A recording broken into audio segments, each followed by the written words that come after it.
Oh, cool. Thank you.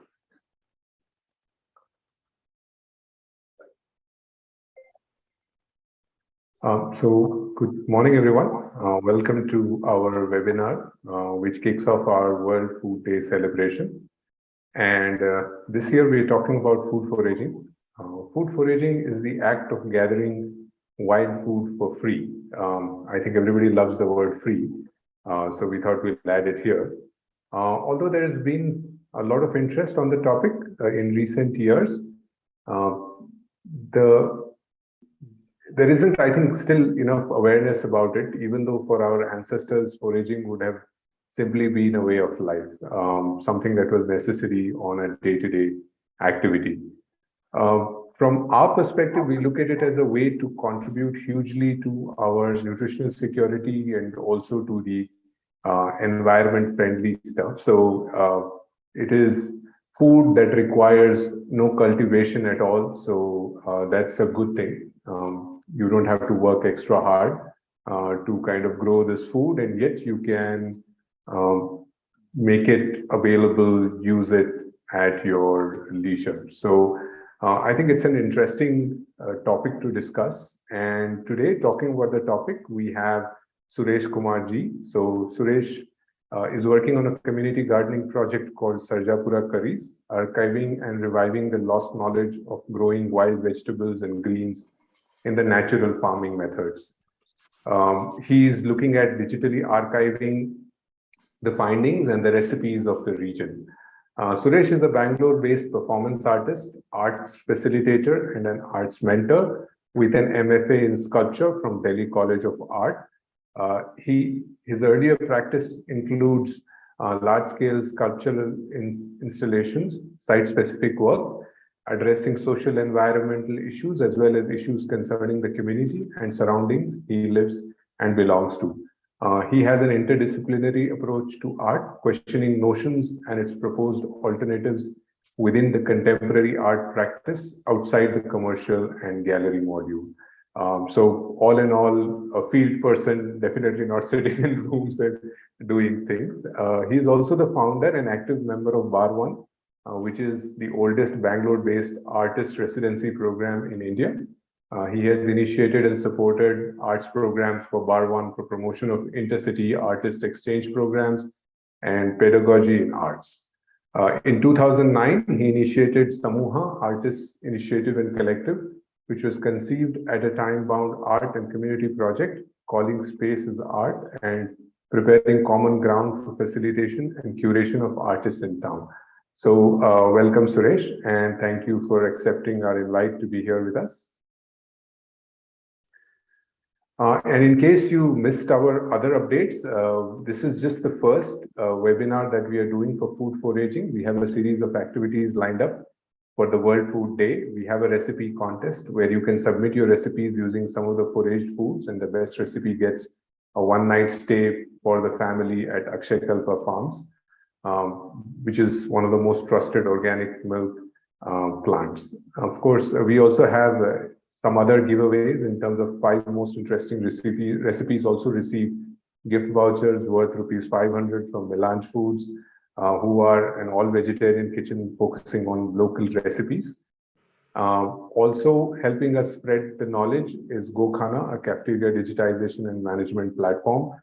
So these are all our partners in spreading the word, I think, which is the key. And before we start, a little bit about myself. I'm Ramesh and I run Food Safety Works. We are a food consulting company providing regulatory compliance, product development, FSMS implementation, audit and training services.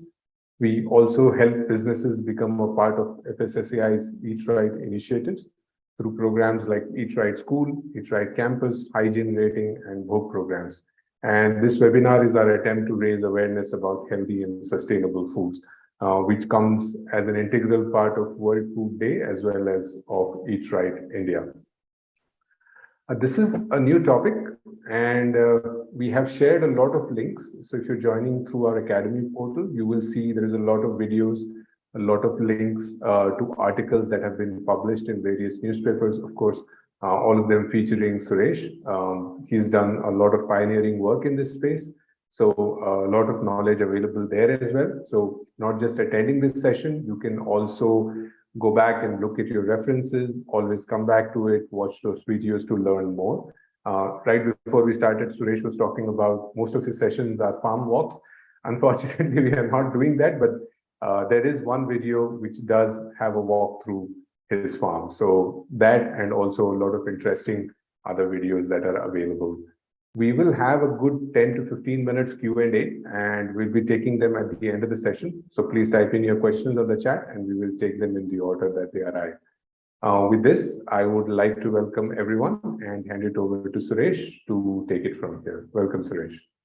Thank you, Ramesh. So it's working because I moved on to the iPad. Yes, this is fantastic. Okay, cool.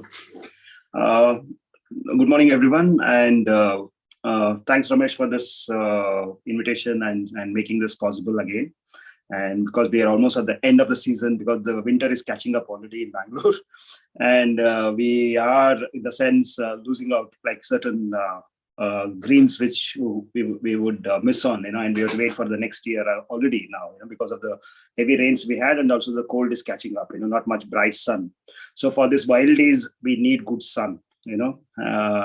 So that way it makes very beautiful that that you have good sun, and then they all kind of go underground by winter, and then the summers are harsh, and so the what makes more interesting for us is that wait for those first rains, like the monsoon rains that this surprise are all around for the woman and wiser people to go and look for them in the fields, in the open spaces and untilled fields and things like that.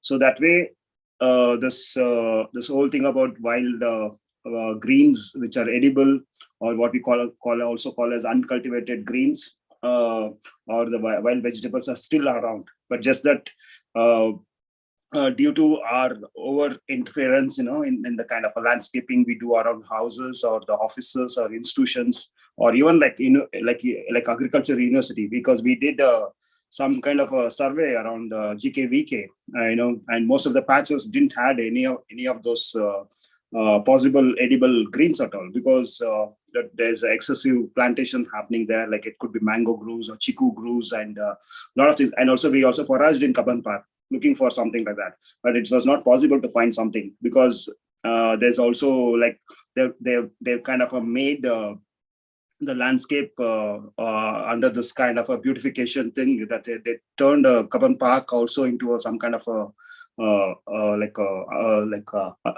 not so great lawns under it, things like that. So when they were doing this lawns under it, they scrapped certain inches of soil under the trees, and they kind of turned that into something else, and now so the stakeholders of Kaban Park are the joggers and walkers associations, things like that.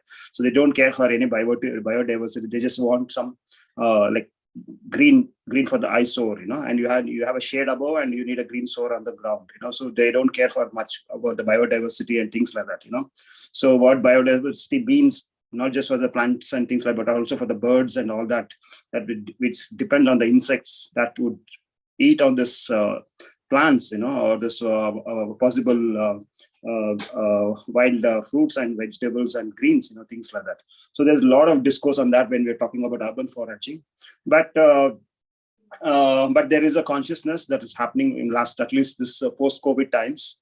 And so we at the Sarjapura Curries farm, we have rented a piece of land from farmers who are unable to do farming, because the Sarjapura is in the middle of development and huge residential projects and institutions and things like that. We are just 1 kilometer away from Azim Premji University and Indus International School and things like that. So there's a small pocket of land which is kind of a valley, which is like kind of a sustained in between these developments. And the farmers in the village are still growing vegetables, like non-organic, but they grow all kinds of vegetables because the market is closer, and there are a lot of guys like Big Basket and other people picking up vegetables and things like that. So, and also they do sell in the city market mandis. So this village I moved in is called Beaversaldi, and these farmers totally at least 4 trucks of vegetables goes every day from this village. So it was very challenging for me to kind of parachute myself into this space, though I know that there are relatives and all that, but in terms of profession, I'm still a kind of an outsider because I have no qualification that way in terms of farming and agriculture is concerned, but except for the family history and my childhood memories and things like that, or the kind of life I was imagining what my parents would have lived in the village, things like that. So as you all know, and also I'll not go into a very biographical thing about this project because there's so many links already shared and lots written in like last few years about this project. It's just a 4 years old project. Pre-COVID times we started, and but it was not in a farm scale.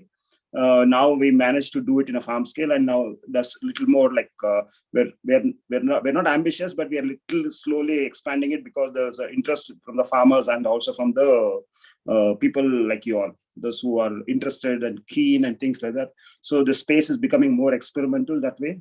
We are on less on production, but we insist on production also because we want this model to be inspired to other farmers around, at least the small farmers around, those who doesn't want to sell off their land, or they still want to continue their professions and things like that. So that's why we also have that model. It's not like an NGO kind of a space that we have all pristine nice things, but we are also want to show that it's a very practical space for farmers to look into and doable. So it's a very inclusive cattle based farming also, and but our approaches are a little different from the regular farming, even though a lot of organic farms are doing around, or selling and things like that. So our very basic things is we don't cultivate the soil. I mean, like till the soil. So we have approach of no-till method as minimal as possible, and the inputs are from the cattle-based inputs, and also another thing is we don't grow hybrid. That's the big line. We are cutting off a lot of. I mean, we are limiting ourselves so much that we don't grow any hybrid. So this we don't buy any seeds and from the companies or the packets and grow them. And so that way our produce is very minimal. That means minimal in the sense we go back to something like imagining a farm or a kitchen garden, something like 50 years back. So where a woman or the family members would kind of save seeds for themselves or borrow seeds from around in the neighborhood or in the village or something around, and they would sow and grow for the family. So this is the model we are kind of wanting to replicate and scale up within that limits. So we are unable to grow cabbages, cauliflowers, and all that because we can't make seeds in Bangalore condition. So because it's even difficult to grow this cold weather vegetables in Bangalore conditions, that's why they need a lot of pesticides. Like you want to grow cabbage in Kolar conditions, you need a lot of pesticides. You want to grow tomato in other conditions, you need a lot of pesticides. So that's how we want kind of got into the root of it, that which plants and why they need so much pesticides and other things to thrive. So we are cutting on of that. So we have very limited things to offer for the customers we have. But whoever we have, they're satisfied with the very minimal produce what we have. So that way, this is a very tricky project because I come from an arts background, more into kind of a research, and I'm very keen on little things, with the kind of a family. With the kind of family memories I have, of my aunts and other family members who were doing this farming, and their life dependency was on this methods and approaches into life, generally. Like they would, because Sarjapura receives a very less rainfall, not much major big lakes around. So that way they are very rainwater dependent farming they had. Only now there is a bore wells and all that, which is happening in last what traditionally farmers call it as red water gardening and white water gardening. Red water gardening is mostly what they believe as the rainwater, saving rainwater in the ponds and little tanks, and then taking it to the garden, but with different methods. Even at the times I've seen that it's a non-matter. I mean, there's no motors also to lift the water from the pond to the higher garden spaces. And now there were the wells in 60s, the big wells were dug, and they put very well made open wells were there, and that vanished by 80s. And then by 90s there were the borewells which was catching up, and the borewells were average around 300 to 400 feet, that's all. And now the borewells have gone up to 1,400 feet or 4,500 feet, or maybe even like 1,800 sometimes, with the commercial interests. But the farmers are still managing to adopt methods which is like both trying to save rainwater and also recharge borewells, and so there is this. And also now the city gray water, which is another color which is added. When we talked about red water and white water, and now there's the gray water is also coming into some of the lakes in around, Sarjapura and things like that. So there is this culmination of three waters now happening, and so the farmers are able to grow something. Some like floriculture, sericulture, and vegetables and things like that, because they are very in close proximity to the to the lot of Bangalore, which is like thriving, like Whitefield to Sarjapura to Attibele and Electronic City. So that way they see a lot of possibilities of growing, but at the same time, it is terrible that 99% of the produce is all chemical, like pesticide and synthetic material, synthetic fertilizers being used. And if you talk about that 1% of organic produce which is coming, again, it's an hybrid. So whether it's some big basket or any other companies which are selling organic vegetables or fruits, it's all kind of a hybrid. There's nothing as such as a native seeds or heirloom seeds they're trying to grow. So this is keeping all this in mind, the mainstream thing. So I've been like kind of struggling with a little help from the workers and things like that to kind of see this model, if it's a sustainable and if it's like really happening and things like that. So with my experience in last 3 years, it is a very sustainable model, and we can survive on this little produce what we are getting around, easily, effortlessly. And with my own family experiments, I've been kind of trying to avoid as much as possible. Trying as much as possible.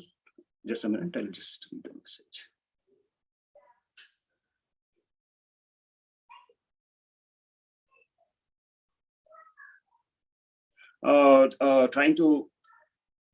Trying to grow, and so we have been very successful that way. We also happen that through Farmazon and other online apps, we also kind of wanted to reach out this kind of knowledge through sales also. That is our biggest challenge. It was because it was not like just a museum to grow here, but at the same time that we wanted to reach out with the recipes and this wild and easily grown vegetables to the mainstream also. So we were successful that way. Whenever we had produce, we could reach out. Like we introduced a lot of vegetables that way to the market for the first time, things like that. And this very concept of something called berkesopu or mixed greens. So we make this packet called mixed greens, which will have like 15 to 20, at least minimum 15 to 20 in the good season, 15 to 20 types of greens in it going. So this is a very knowledge actually we kind of learn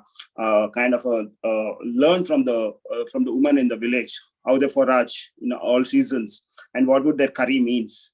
And today, when we're talking about the recipes, it's not that like people don't know recipes. Actually, I always say that people have not forgotten the recipes. Actually, what is forgotten is the ingredients, because the ingredients are not there now. So people are making the curries of the recipes more or less the same, what traditionally we've been following, except for the ready-made masalas and packets we're using.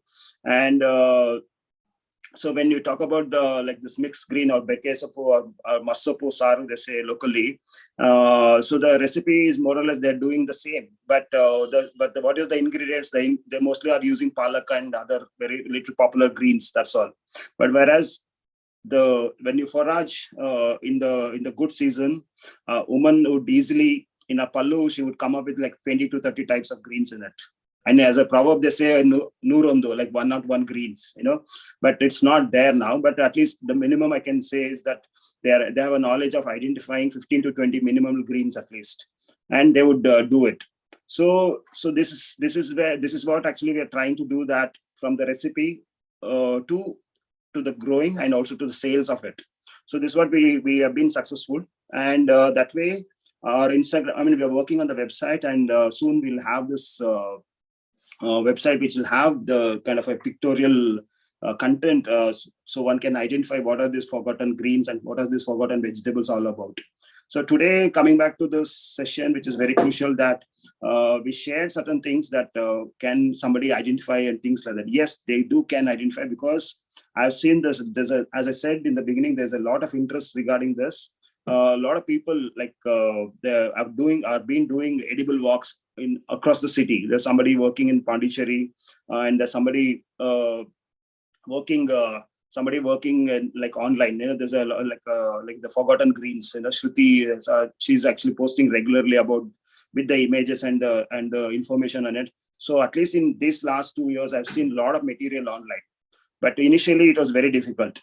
Maybe this material was there in university somewhere, in sitting in the books and or some kind of libraries or something like that. But nothing online was much, because if you have Google Lens and all, but still it can't do, because there's a lot of gentrification or generalization of the names also, because there are like 10 to 15 varieties of amaranthus. But the larger family name says amaranthus. But locally, all of these 10, 15 varieties will have the names.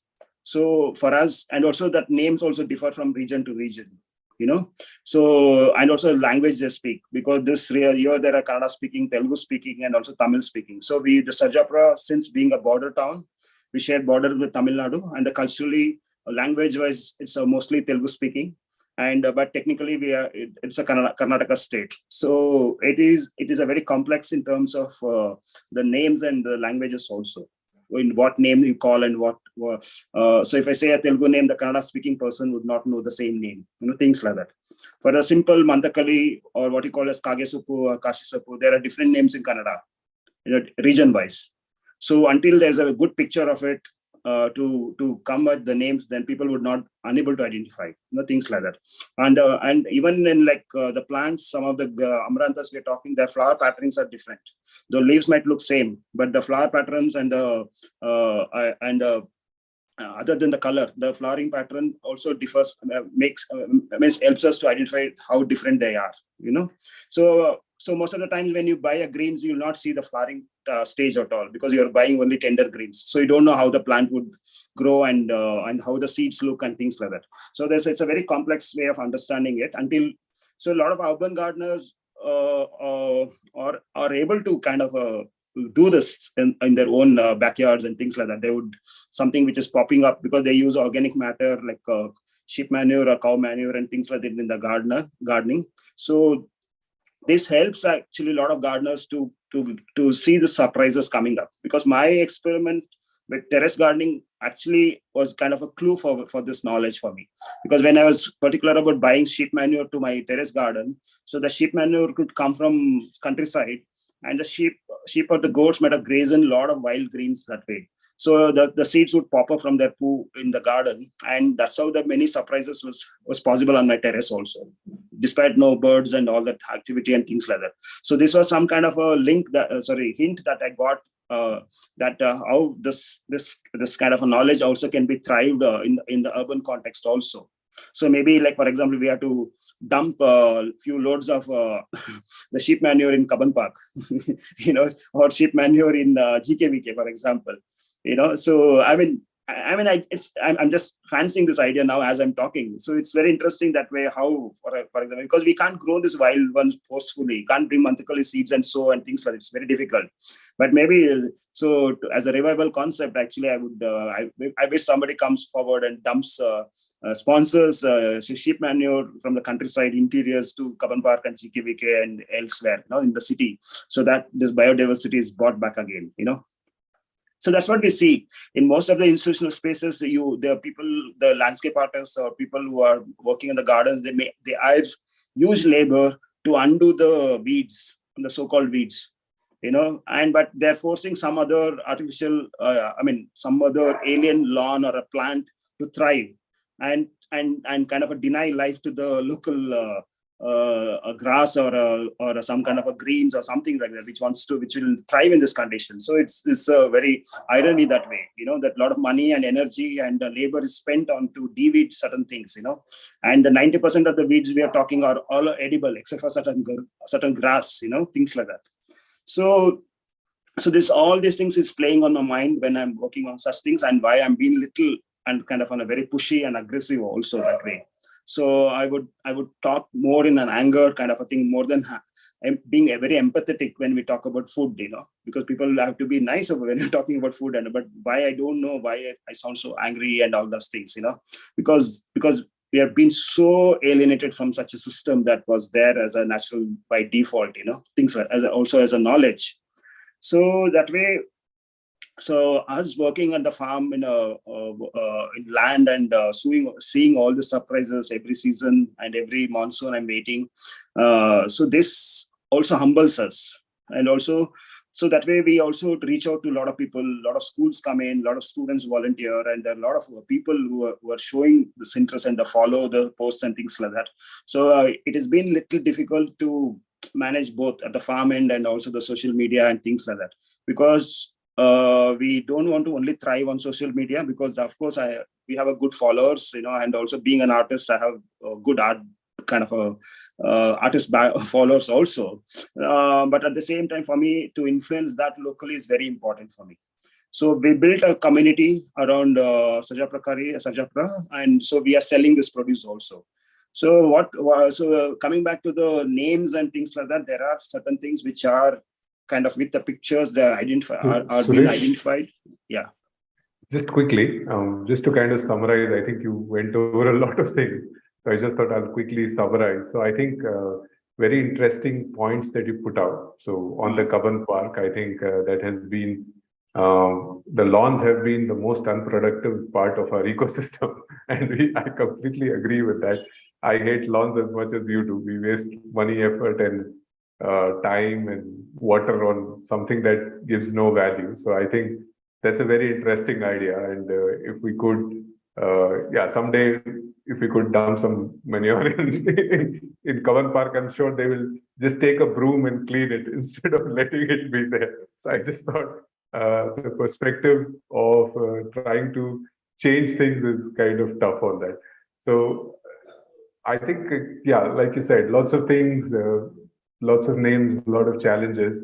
So all very interesting points. So I just thought I'll kind of put this in to revise people that, hey, lawns are pretty useless. There is a lot of people, or there is at least some amount of movement in India across outside also trying to get rid of the lawns, saying let's make use. We keep complaining about food scarcity and all of that, and we are wasting nice productive pieces of land for something that is pretty useless. Not even, and especially if we put like the lawn grass, right, which is even the animals cannot graze on it. So it is really lifeless. So we're converting something that has a lot of life into something that is pretty lifeless. So I just wanted to kind of restate that and re-emphasize, and then let you continue with it. Sorry about that. Yeah, good. Because this is the point that it came as I was talking here, that good idea. Maybe we should find some sponsors to dump shipment back in Lalbagh and Kaban Park, for example, things like that. So anyway, because this biodiversity is, I still want such initiatives to be like kind of human centered also, because we let's accept that we are greedy, we want everything for ourselves and things like that. But still, I feel that even if you make this foraging possible for people in Kaban Park and Lalbagh, it's still value. It's not that everyone will eat off, but when there's nothing, at least there'll be some leftovers, at least for the biodiversity's sake. There'll be some kind of a leftovers, and some insects and some crickets or something will survive on it, things like that. So and nothing is eating this grass. That's why they want to grow this grass, because there's nothing is touching them. so that way, I wish it that is so counterintuitive, right? Saying we would want to grow and share and sort of grow something that will be useful, but in our attempt to save the effort, we've actually turned the other way around. So the other example I've heard a lot of people talk is, we talk about planting fruit trees along pathways and roads, so that instead of the flower trees, and a lot of people keep saying, who will eat the fruits? So they're first worried about who will eat the fruits before even planting a tree. And they'd rather plant a pretty non-productive tree just because they cannot decide on what to do with the food. So it is sort of very, very counterintuitive, but I guess that's how we are and that's how we think. No, similarly in the 80s, I think the forest department, under the social forestry schemes, they all planted certain varieties of trees other than eucalyptus in the lake beds. So and still some of the lakes in Bangalore are under the forest department control. So it's very strange that they planted certain trees which they thought as useless for the people to steal or cut and things like that. So they found that that's useless and things like that. So they put babul and certain trees that which don't flower, which don't attract any birds, insects, and anything. I mean, I would just imagine that if it was like just simple fig trees or something like that. You imagine that it would have been a big forest by now. Because this initiative happened like 50 years back or 40 years back. Things like that. So anyway, we are still not led, but still we are not doing anything. We are not keen on planting a fig tree or a certain tree, because I do face these issues when we did this like plant drives and all that. So people chopped off a lot of fruit bearing trees, like simple the Singaporean cherry and all that, which is like popular now for the shade and things like that. But the people are chopping down such trees because they attract a lot of bats, they attract a lot of birds, and the birds litter on their buildings, on their cars, all these things. And so this is a mindset we still have, even in the urban context. Though we have very protected houses, no pollen will come inside the house because it's air conditioned and things. But still, we are scared of like birds littering on the cars and the buildings. So they have to do more whitewash of their buildings and things like that. So these are real fears, and these fears are real even in the village also. Because they don't want to have trees in front of their house, because there's no people in the house to clean the fallen leaves, and they can't accept a house with the leaf litter around the houses, things like that. So these are the fears which I see that they've been cutting and all that. Okay. Anyway, coming back to the wild vegetables, I really want to. It's not like because a lot of people when they come on such talks and tours, tours are okay, still physical, but on such webinars is that they would like to write down something, and it's very difficult that way because of the names, and since I'm not able to show a presentation in a short time, things like that. So I would like, this is a I always see that such initiatives are some kind of a index to the kind of a knowledge we are up to, and definitely we want to take it forward. Of course, some journalists have made a lot of efforts to some kind of a carry on the stories in the newspaper, because it's much more like an archive for somebody to read and things like that. Then watching a webinar or something like that. Definitely, we are working on the website so that whoever is following up now soon in a month or 2 months time, that our website will have all this popular or forgotten wild greens and wild vegetables and things like that. So to name them, I'll start with vegetables. That what we introduced was that kind of a sword beans. It's a very popular sword beans which used to grow here traditionally and now forgotten. So we reintroduced that sword beans, and not only the sword beans we reintroduced, we also we introduced the peeled beans of the sword beans also to the market, like through Farmizon, for example. So we could reach out, or through our local sales. So there's something then, and also the wing beans, which is also a very popular vegetable, which is easily growable. That was introduced. And then we have turkey berries, sundakai, ustikai. That's something that we kind of mainstreamed, because that we were trying that is like a very humble vegetable, small vegetable. Actually, it is the mother of all brinjal plants. Things like that. So that is a small sundakai, turkey berry, that we introduced. I mean, it's not like we introduced in the sense, we kind of introduced in two aspects. One is the sales, and other is the mainstreaming in the farm itself. To mainstream sword beans, to mainstream sundakai, sustikai. So this shows the farmers that they can cultivate these effortless crops. Like in like that, we have a row of turkey berries, like 20 plants, for example. No farmer would grow that. Every family would find a tree growing in around in the village, and they would be harvesting for their family and things, but nobody was growing it. So we showed that, we demonstrated in a farm that it can be mainstreamed and grown and cultivated also. But just that now, last 2 years, we are having too much rains. Actually, turkey berry is struggling. It's a so humble plant. It actually doesn't need rain. It doesn't need manure. So they thrive when there is no rain. And so this is something very interesting for me that to learn, that and this guy survived because there was no rain. And now we have excess rain and they're struggling, things like that. So the producers come down actually because of the cloudy weather and a lot of rain actually. So that way, to understand this, it took a lot of time for me, which is thriving in this dry conditions or which doesn't thrive in dry conditions. And if it's seasonal, is it because of the no rains, or is it the climate conditions, or by plant itself, it's seasonal. So to understand this, actually, it took me like 4 years. Solid. I'm still learning. If I miss on something this year, I have to wait for the next monsoon again. So that way, this project is like kind of, I'm not unable to set up a deadline for this project. In the art projects, usually I used to always come up with deadlines. And I would announce this project for 1 year and things like that. But this project, since I'm working so much close to nature, I'm unable to set a deadline for this. So coming back to the things, and in the greens, we have identified a lot of forgotten forgotten greens and things like that. But just that we are unable to mainstream it, because the line between the medicinal and the edible properties is very blurred. So you find references of these plants in the medicinal context, like in Ayurveda context or naturopathy context or other contexts. But in the market, today you only find 3 greens or 4 greens, and if you go to restaurants, you find only 2 greens. One is methi and palak, despite your restaurant being a vegetarian restaurant, and a little bit of coriander, mint, and something like that, herbs, because that will not fall into the food category, that will fall into herbal category because of the essence and flavors and things like that. So it's very unfortunate, despite so-called claimed vegetarian restaurant will only offer you 2 greens and the popular methi, and we don't grow this popular greens at the farm at all. So we still encourage the mixed greens package.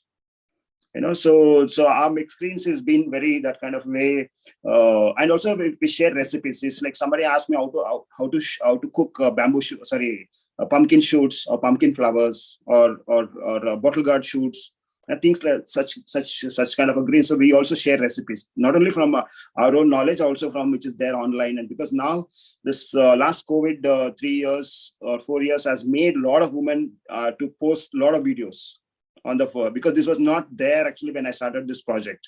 I couldn't find Basaru or Masapu Saru 4 years back on YouTube channels. And now there's so many videos that actually are like women have contributed from there.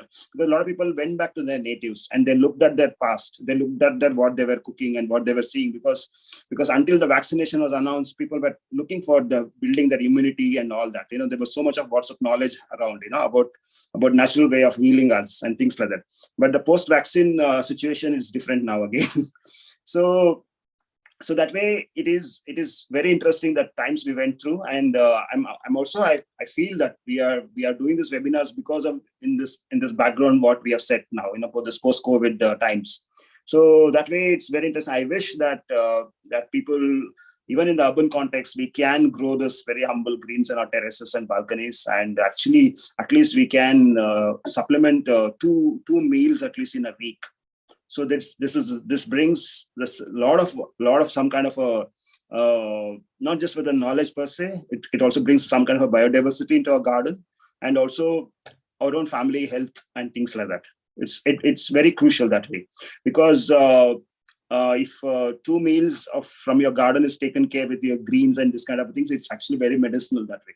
I really don't want to talk this whole journey in the medicinal value context, because it will be exoticized, and also it becomes like more like than a medicine, like the way Ayurveda was part of our life actually, more or less.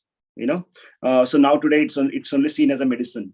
We only see it as like some kind of a capsule form today, or some kind of a prepared form. It's not in the basic knowledge as such. So it goes through some kind of a processing, and then the knowledge is come from the doctor or some kind of somebody who's prescribing us. So I don't want this to happen like that. So it has to be a people's knowledge, and it has to be in the people's hand that way. So that's why this whole thing we are trying to do is like not to mainstream and be very popular by our sales and things like that, but rather want to make it like the people can do it yourself kind of a model. So we do workshops encouraging a lot of kitchen gardens, because our focus is on kitchen gardens, basically, not only for the urban folks, but also for the village women also. Because a lot of village women are not in favor of doing they're imitating the urban folks. They want like lawns and gardens around the house now. So that way we as a urban folks actually have to really make a lot of efforts to bring back this knowledge, so that the others people around suburbs and things like, they also value it. They also appreciate it more, and they would imitate us soon, as such. So that way so it's a kind of a double-edged sword actually for us to handle now.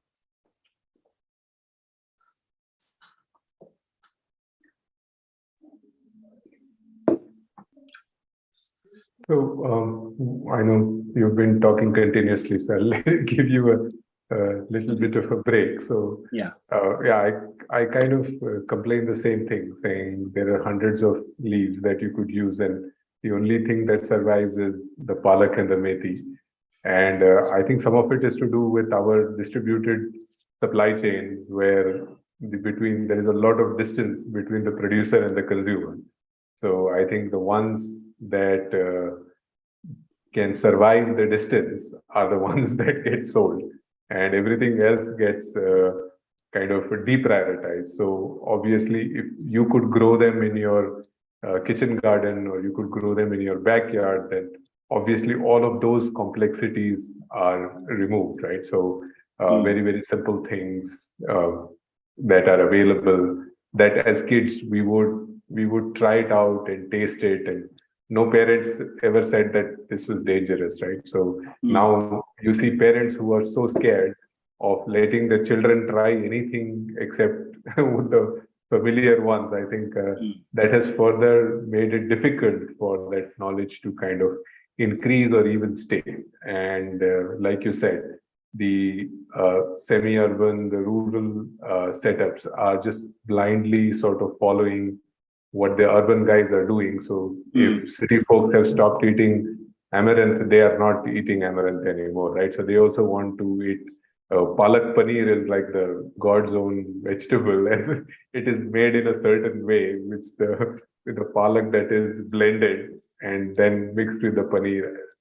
Sometimes I don't understand why, and I've heard so many people complain, if you just mix the palak and the paneer, I don't know what difference it makes, but then people are really picky about, no, this is not palak paneer because the gravy is not blended, right? So I think we are sort of blindly adapting to systems, and somebody's got to make that first effort and push it. So I think great to know that you guys are pushing, and I'm sure you can talk about. So we talked about the greens, we talked about some of the fruits. I'm sure you have a list of roots as well that we can talk about. So roots is also often forgotten food under the ground. We never see it. So the only tuber we seem to love and eat is the potato, and when there is so much variety. So I'm sure as we come along, you will be talking about those as well. Like for example, now with this coming back to the recipes, so there is a huge difference that we have kind of moved away from, not only from the nutrition perspective, but just about convenience. For example, like today, like my parents around maybe in, like for example, in 50s or so, or they've not eaten rice at all, despite being so close. For example, in South. So, and today, and by default, the rice is around for us. And what kind of rice, I'll not get into that. So that way, so the very basic, for example, genetically, if you're born in this region and you want to be here, and you have been eating something else in like 50 years back, and today, and that's why we are finding a lot of difficulties with the health system and things like that. And also the oil consumption, for example, because this is a region that the oil production was never treated as a mass production and things like that. So the oil was very minimal that way. So except for tarka, there'll be ghee that sits at home, nothing else actually. So there's no deep fries at all. I mean, look at the condition, look at the things that how we have changed today so much. Like when I'm talking about the deep fries was not there, and the rice was only during for the festivals, and then the green chilies were not there. The chilies came much later. Even though if they bought chilies from elsewhere, it would have been the dried chilies. Nobody would send you a fresh pack of refrigerated like green chilies or something like that. So these are the things. How I'm talking about the region, this region. Because some people like might post today saying that, oh, these people are advising wheat and something else. Oh, but we are the rice eaters and we come from, so like in coastal or some good, and we build dams also for that, to make our rice production, sugar productions more. And so when they say that, oh, we as people from Karnataka, we would eat rice and things like that, or we from Tamil Nadu core, we would eat rice and things like that. Actually, not. When I talk about Sarjapura and the surroundings, actually they were not rice eaters at all, because there was no rivers here. So that's why I'm very specific of this place called Sarjapura only, because this is a story about these people, and this is a story about this region only. We can't generalize. I can't call this as Karnataka food or Tamil Nadu food or Kerala food or something like that. So even Kerala has such a diverse land. As a Karnataka, it has diverse land and climatic conditions. As a Tamil Nadu, it's very different. We are coastal to interiors and mountains and things like that. So for us, for example, we don't have so much knowledge about fish, for example, in Bangalore. I mean, like around this area. And we don't have knowledge too much about tubers also, for example, because it's a very dry region. So what these people were eating was the whatever which is like thrives in that few months of rain, and that was enough for them to save and kind of store so much of energy in their bodies. That's why it becomes so crucial, because people coming from like Malnad area and all, they have a lot of bounty things, to kind of survive on, but they would be lacking certain things, as a body and things like that. So that way we should never generalize this. And today we want to sit in Bangalore and we want to eat Bengali food for one meal and Kerala food for one meal and and I don't know what not. So I'm scared of this kind of a thing. What would happen for our body on the longer run?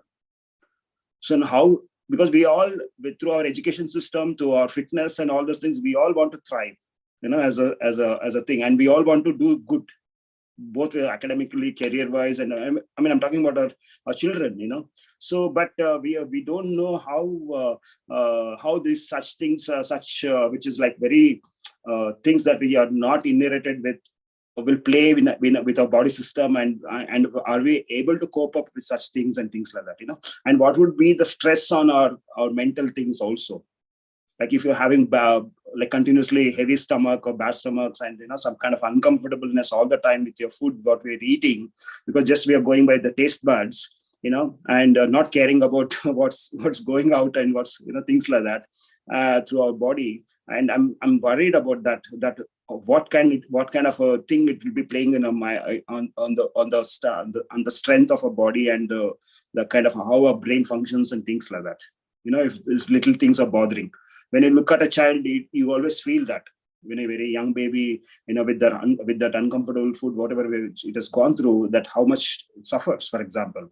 So that suffering, if you imagine that, what would it play on our minds, things like that. So these all are very scary things actually for me, because we are in the times now. This post-COVID times is much more crucial.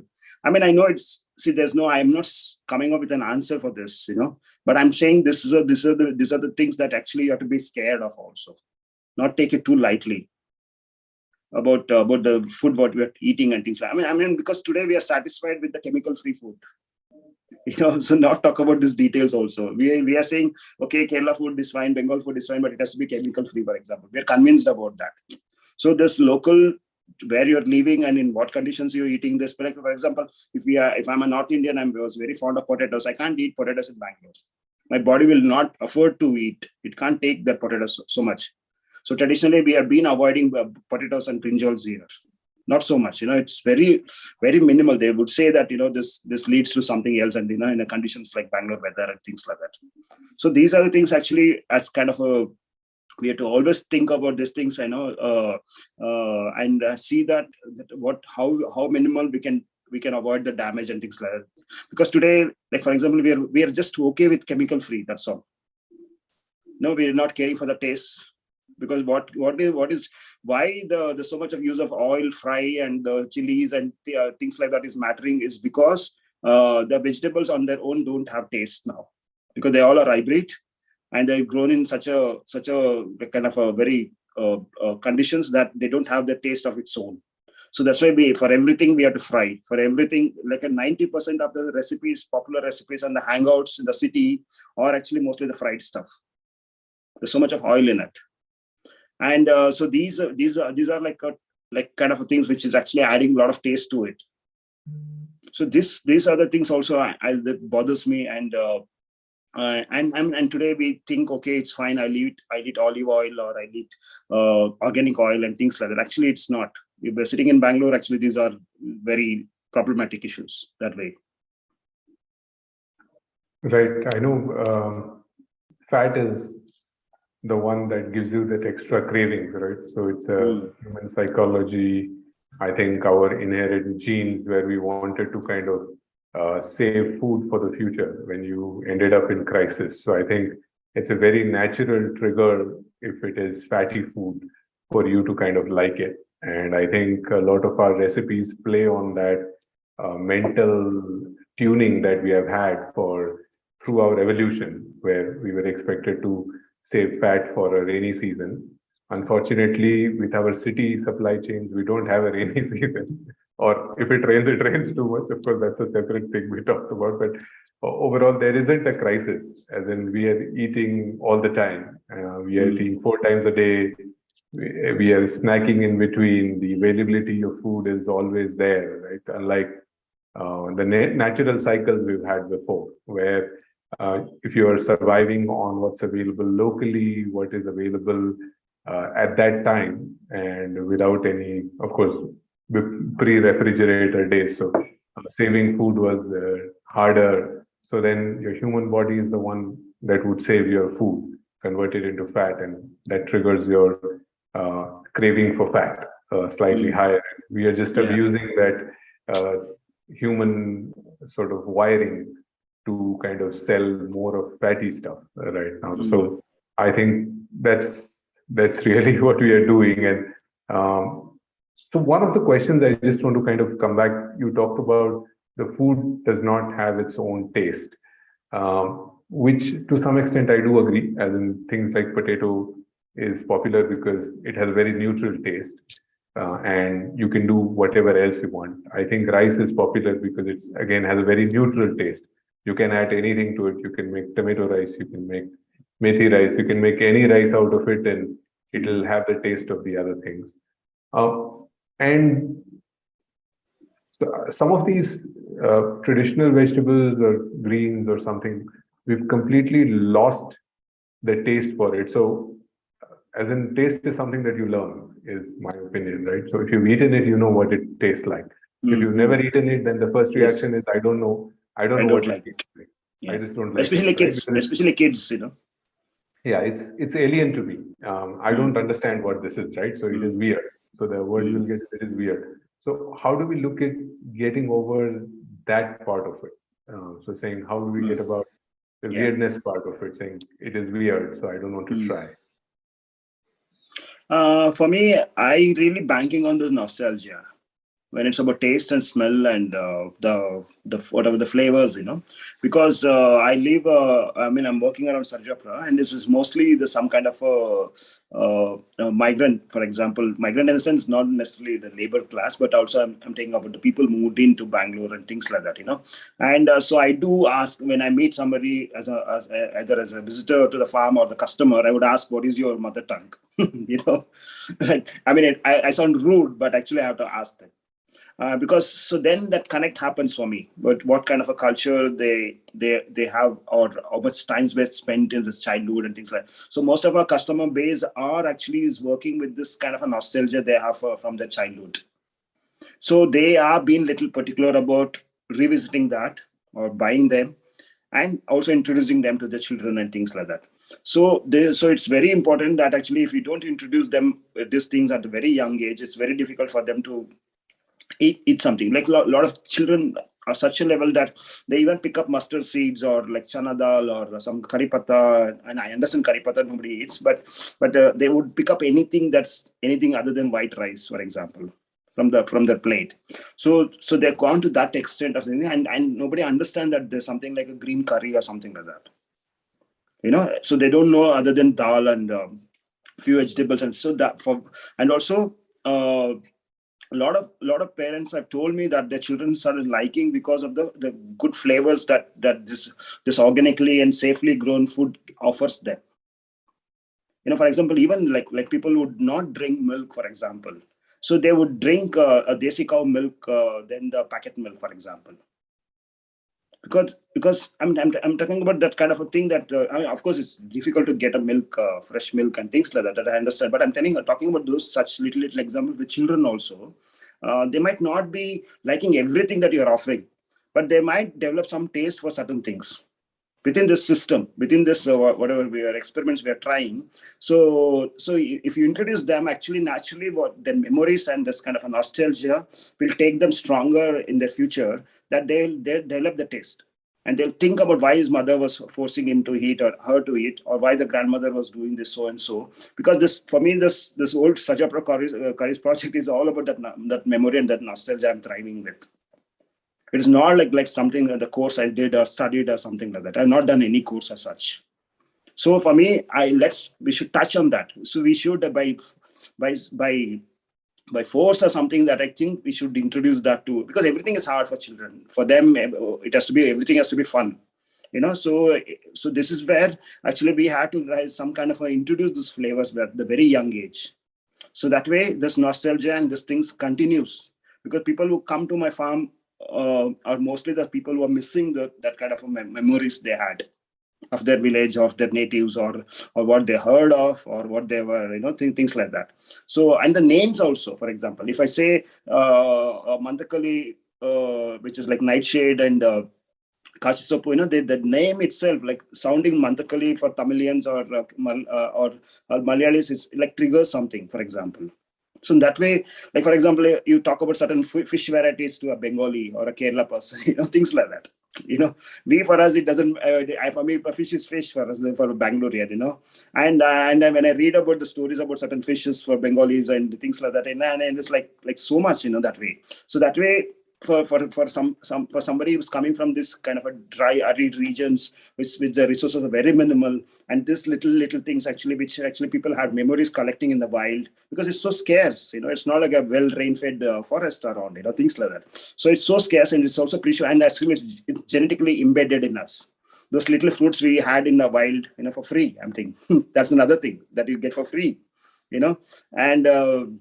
So these are the kind of an associations actually I really thrive on. I mean, I look forward and kind of bring those. That's like a catch point for me. The nostalgia, the smell, for example, very simple that now today we have all the snake guards being very small, hybrid snake guards, and even in the organic market. There's no that longish snake guard at all, traditional snake guard, which would be like a meter and more, And so when one of the one of the person in the farm, in the village, is not like separated from the village, he's there in the village for a long time. He just came and rubbed his shoulder or like a hand to the plant of the snake guard. And he realized that he never felt the smell in like last 30 years. Despite a lot of farmers are growing snake guard because it's all hybrid varieties, and he never had come across with that smell.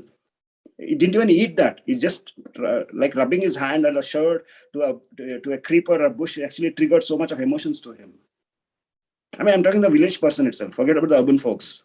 So that way, there's a lot of people actually are like very, very emotional when they see such places, or when they come across this plant. I mean, I feel there's something genetically built in us. Like the way a lot of people find happiness when they're in the soil, walking barefoot, or things like that. It's not just like seeing some trees and butterflies and things, not like a fancy things, but even like our own senses will some kind of react to those memories which we have. It's not an intellect thing also. It is something that the smell, the senses will have its own memory that way. The touch will have its own memory. The feel of the things will have its own memory. I mean, these are very psychological things. I feel that it's not just about safe food and, things like that, Right, absolutely. I think food is more than just the taste. There Yes. is memories, there is aroma. I was reading a book on it, and then it talked about how it has its own region, right? So where the taste actually gets triggered by nostalgia rather than anything else. So there is a lot of nostalgia associated with food. So the key would be to build that nostalgia. I'm sure at least if you move to the city in the first generation, then you have some nostalgia left. But Yeah. if the city folks don't build that for their children, then we will all be stuck with nostalgia of fat only diets, right? So deep fried foods, all of that. So I know you talked briefly about 3 or 4 such ingredients in the regions. Any other things that you would want to kind of share with people? Think what are the things that grows in this region? I know it's very local, but yeah, any references for them? Yeah, there's these are very common plants because I've traveled recently. I mean, post COVID, I would happen to be in Bengal and certain places, and the more or less the terrain, the plants are equally distributed. The kind of the edible wild growing greens and vegetables are very common, but just the knowledge is missing.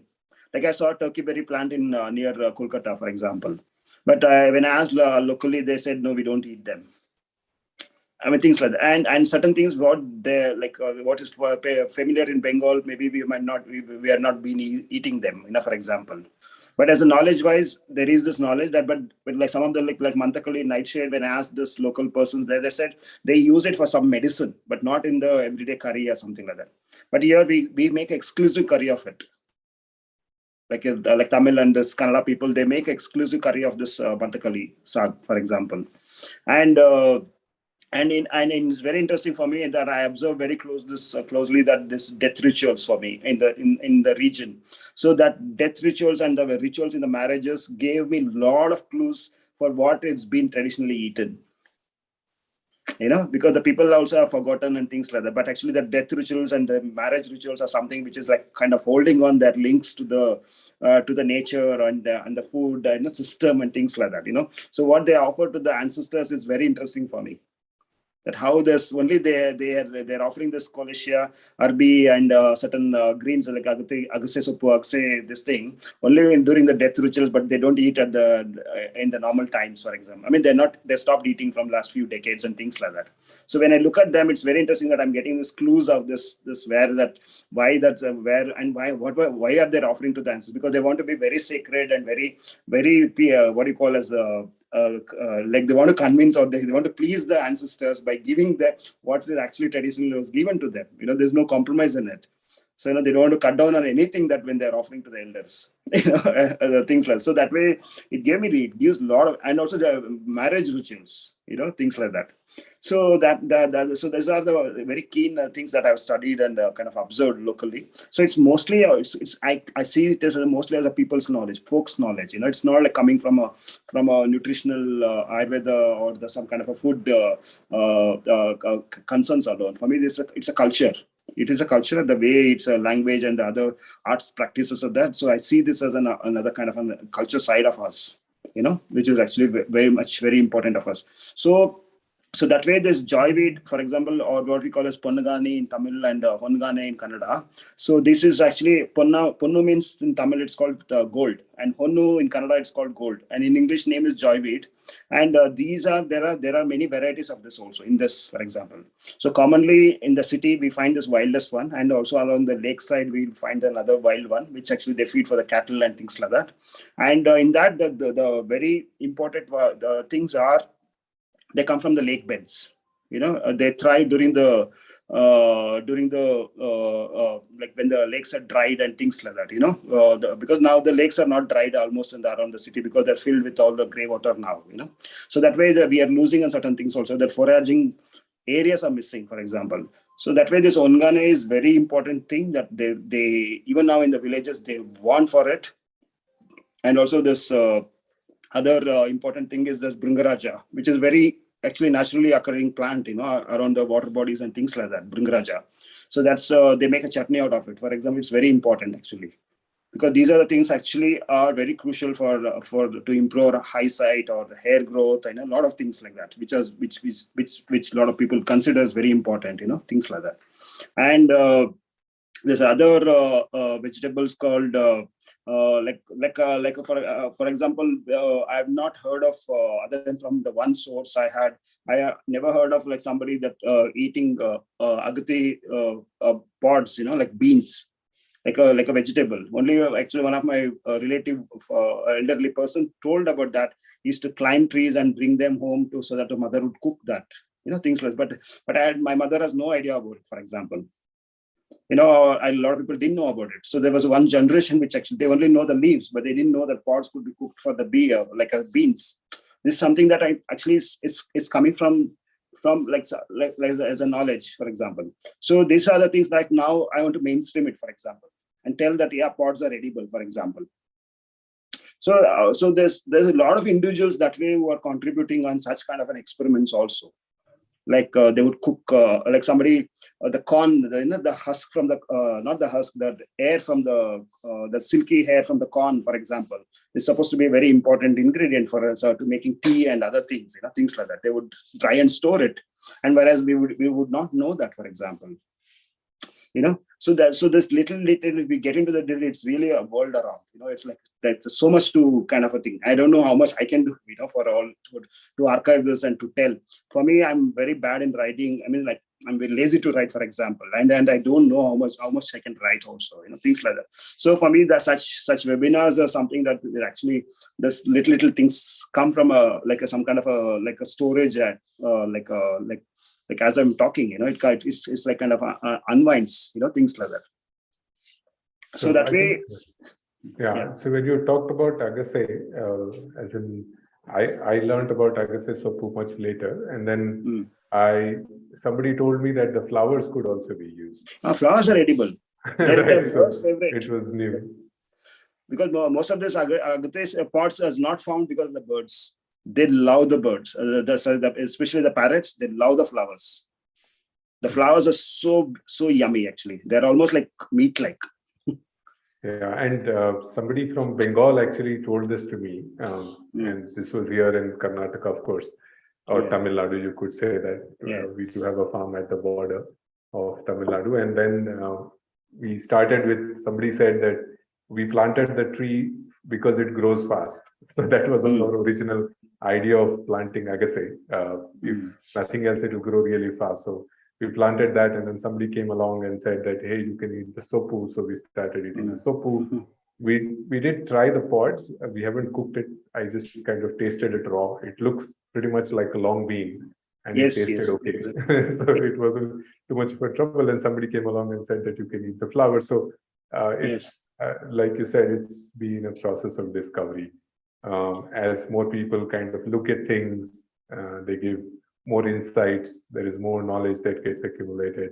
So yeah, I'm sure all of this will keep happening. So I think we are close to like 12:10. So if folks who've tuned in have questions, please do post your questions, and we will take the questions as we go. And one question that has come in, and then I'll kind of quickly ask, and then we can continue our discussion, is on the sword bean. So the sword bean itself, right? So the seed inside sword bean, the cover is really, really thick. So what do you do with that? I mean, this is a question. Yes, that's a question for you. See, the sword beans, when they're tender, very tender, because very soon there is always a film which will form on the beans very soon. So you have to make sure that whenever it's grown to the full size, you should immediately harvest. So you should just make sure that what's its regular size, for example. If it's a beans is grown to the full size, immediately you have to harvest. And if you want to consume the whole beans, full beans, I would suggest that to consume the whole beans that way. And if you skip, for example, if you miss out that you couldn't harvest, and so let it mature fully, and it'll become like really thick. You can see that seed is bulging inside, and it's like looks like really like fruity and big. So that's when you have to use even if we hit a harder surface, it will open. Or we also use a wooden stick or something like that to open it, and inside it will be a very beautiful pink seeds. There's two varieties in this. One is called sword beans, and one is called jack beans. So the jack beans will have white colored beans, and this sword beans is real bigger, and it will have a pink seeds. And those pink seeds taste even better than avrekai. Avrekai, avrecado. So it tastes even better, and you can even eat raw them. So you just cook with sambar, or if you make a chop it and only eat the. But I would ideally tell you that since we at the farm, since we have cattle and goats and all, for us this big pod, that the pods which after we open the seeds, it doesn't go waste. But if you have a garden and if you're doing it you don't have cattle around to feed and things like that, I would suggest you to not to let it mature, for example, but rather eat it as a full pods when they're tender. So for us, it doesn't go waste because we feed those chilkas, I mean the leftovers to the cows and the goats. They love them, because it's quite thick and meaty and stuff like that. And it's very good that way. Similarly, I was talking about this avrekai, because avrekai, for example, is overrated that way. I know, I understand the fragrance and all that, but there is a similar thing called chikrikai. And chickadee is something is good that a lot of families in kitchen gardens, they would have a plant, because it can be a perennial. It can survive for 2-3 years. And so that way you will get a lot of produce from chickadee all through almost a few months of winters. And this avrekai, just because of the fragrance and things like that, it's overrated that way. And it's the chickadee gives you a lot more like produce and kind of a flavors to your curries than the avrekai itself. Though it's the same family, and the chickadee spreads a lot, and it can survive for the next year also. That way, so this learning is very crucial, that how you could that we could observe this kitchen garden models, how this woman in the interior survived. How did they feed the families? So it's that way. It's very interesting to learn and replicate these models. Got it. So there's another question which comes from Abhinav saying, are some of the flowers edible? So we did talk about that. Yes, some of the flowers are edible. Can they be foraged? Of course, they can be. But what could be some of these flowers? As in, we talked about agassiz flower. Are there other flowers that you have pumpkin tried? Flowers, for example. Pumpkin flowers. Okay. The male flowers, pumpkin male flowers. Okay. Because you don't want to harvest the female flower and let loose the harvest. So the male pumpkin flowers are very popular actually. So they fry and eat it, but we put it in the curries and things like that. Otherwise, a lot of people were buying flowers from us to make this like a fried, like pakodas and things like that from the pumpkin flowers. It's very, very exotic. And also there are many like beans flowers and all that you can always cook. So because this wing beans and the things. I mean, we don't harvest flowers because of we lose the yield or the harvest, things like that. So agathis, what happens is it falls off. Once it's kind of formed, actually, it falls off. That's when you can consume them. And the pumpkin flowers, I'm talking about because it's male flowers. You don't need them for. It will not damage your harvest and things like that. So flowers are we're a little bit selective because we have to compromise on the yield and things like that. Yeah. So the other ones, I think, the drumstick flowers are something that people use. Like people ask for dumpling, but why would a farmer or somebody cut off the flowers, for example, when if it's yielding, things like that. Right. So this is something that is a tricky question. Yeah, so that one, and then tamarind flowers are something that people again make chutneys out of. Yes. So tamarind not only flowers, you can also use the tender leaves. That after spring, that there's a new tender shoots which comes off. Those tenders ones actually can be cooked. See, most of this wild greens I'm talking, so which are actually medicinal in the sense and fine, because when they're not familiar with the flavors, for example, if for its strong flavors, so I would always suggest them to go for those first 4 leaves or 6 leaves maximum, because they're very tender. You'll get the certain they're very tender in the sense that the tastes are quite neutral at that stage. When that's what actually our mixed green package we make of. So we harvest only those tender like 5-6 leaves, for example, the top 5-6 leaves. So that means they remain tender and the flavors are not strong. Your curries don't get bitter and things like that. So that way it's a good way that you inculcate this thing and also introduce to your children and family, so that the tastes are not so stronger, but you'll be getting benefits of this plant, for example. So in Ayurveda, for example, each plant will be used in different aspects. The root will have a certain properties which is used in certain medicine. The flowers will be used in certain medicine. So for us now, since we can't process so much and use it as a medicine, but rather I would say that make this knowledge and this practice be very effortless. So it's not like I would not ask, dig up a plant and take a root and just peel it. And I mean, I'm not interested in that. I'm seeing that how effortlessly you can include it into your everyday system. And also coming back to the recipes, I always tell that, no grandmother or no ammas died.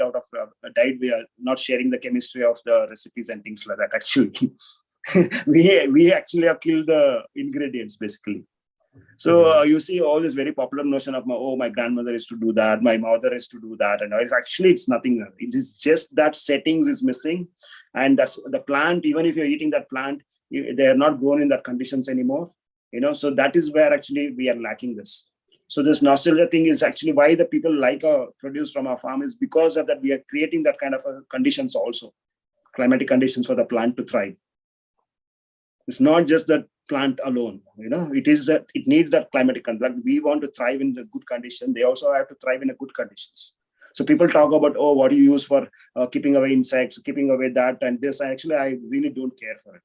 It's not growing, either it's a soil mistake or the seed mistake or the climate, the heavy rains or something. So naturally, it's not good for you then. Things like that. So if it's a weak plant, then only the pest attack is more. So if it's so weak, then it's also not good for me, for example. Right. So I think what the produce you'll get will be only as good as the plant that is there. Yes. So I guess that's the general rule. Cool. Okay. So I think we are pretty close to our time. So I think I'll just start wrapping up. And what I said is that, you can always reach out to Suresh on Instagram. Yeah. His handle is Instagram/Sarjapura Curries. So folks who are listening in now or will come back and listen to it later, and if you missed the opportunity of asking that question, I think you can always ask Suresh on Instagram. He's always ready. I see very responsive, and I think he's working on documenting some of these. So please keep a watch for the website and be ready for that. So whenever that gets ready, it'll be a much more handier. But with the caveat that I guess it's a call to action for everybody saying Suresh is probably doing it in Sarjapur and that area. And because all of this tends to be so local, I think it would be interesting to have collaboration from other people around your neighborhoods, around your climatic conditions, around your region. What is the best that can grow? And so that you don't have to put unnecessary effort trying to grow something that is not suitable for your local climatic condition, is prone to pest attack and all such things, right? So I think the key is localization, how much local, and please do listen to your grandmother's stories or grandfather's stories. I know we make it very, very grandmother, mother, and ladies story, but it does not have to be that way. I think men can also kind of contribute to this. I feel I'm a very loner in this field sometimes because it's all more dominated by women.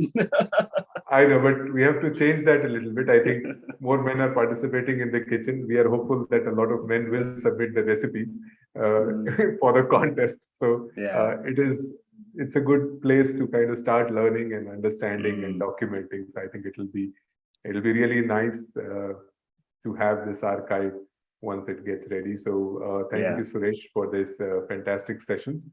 And we'll just kind of try to wrap up saying if, so do visit Suresh's farm if you like, right? So I think he welcomes visitors to come see. I think there's nothing like seeing. So if you're around Bangalore, I know there's a lot of people who might be tuning in from outside of Bangalore, but if you are in Bangalore, then you could reach out to him and visit his farm.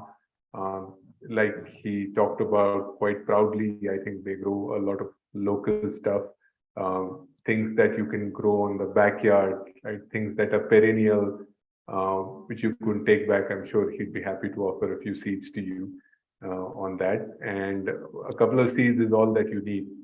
So I'm familiar with yeah, I'm familiar with sword beans, and I know it can grow crazy. Yeah. Even a single seed can kind of grow like multiply like crazy. So yeah, so I think you could try some of these things on your terrace gardens, try cultivating them.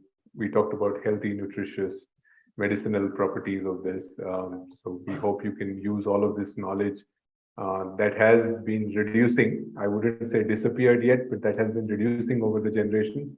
And hopefully we can sort of put a little bit of slow that down and learn and share. So thank you, Suresh, again for sharing the knowledge, and this will encourage everyone to sort of try some of this out.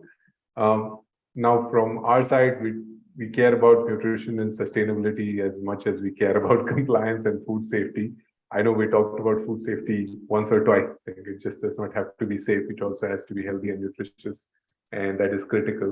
But just our pitch to the world is that we do help our customers design, implement standards, regulatory compliances with international and national standards. It would be lovely to see some of these products.